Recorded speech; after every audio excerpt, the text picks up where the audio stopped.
Let's talk task initiation. That means the simple, if they would only get started part of school. You know how you might be hearing from the teacher that your child is delightful, is curious, is great with friends, has a lot of energy, but they just won't get started on their assignments.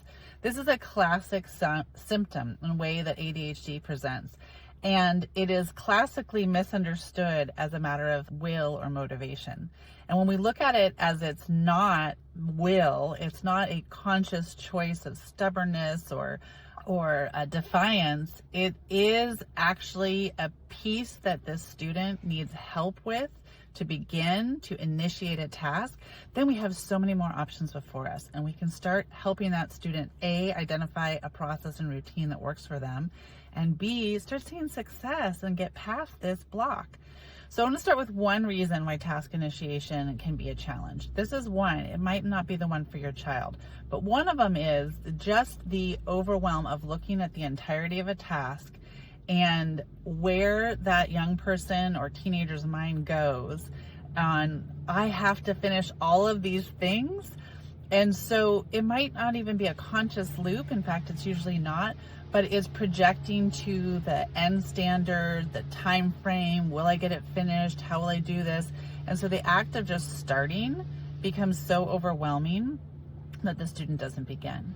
So if that is the root cause of how your child functions with ADHD, one way to support them with this is to block out the entirety of the task. So if this is a class assignment and the teacher has given a worksheet or projected 6 steps on the board, it's covering up steps 2, 3, 4, 5, 6, and just starting with 1. It's presenting the information in a way where the task is one small piece at a time and building that in. The other way, when this is why the task initiation is a problem, is to get into a routine to get started that helps deal with some of the anxiety and the mental block with that. So it can be a certain pen or pencil, it can be putting on noise canceling headphones, it can be turning the desk in a certain way and putting some privacy blocks.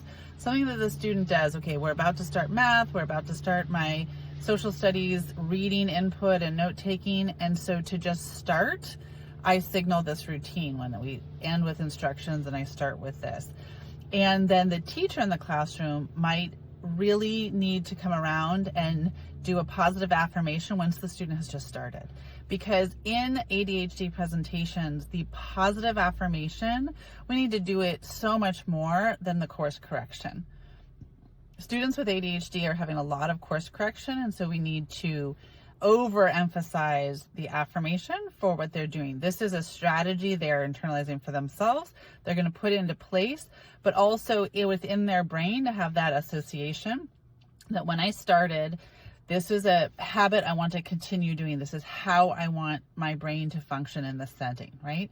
These are some things at schools, why it's a big deal about drilling down on what's happening when a student is avoiding so that we can put the right response in place for task initiation.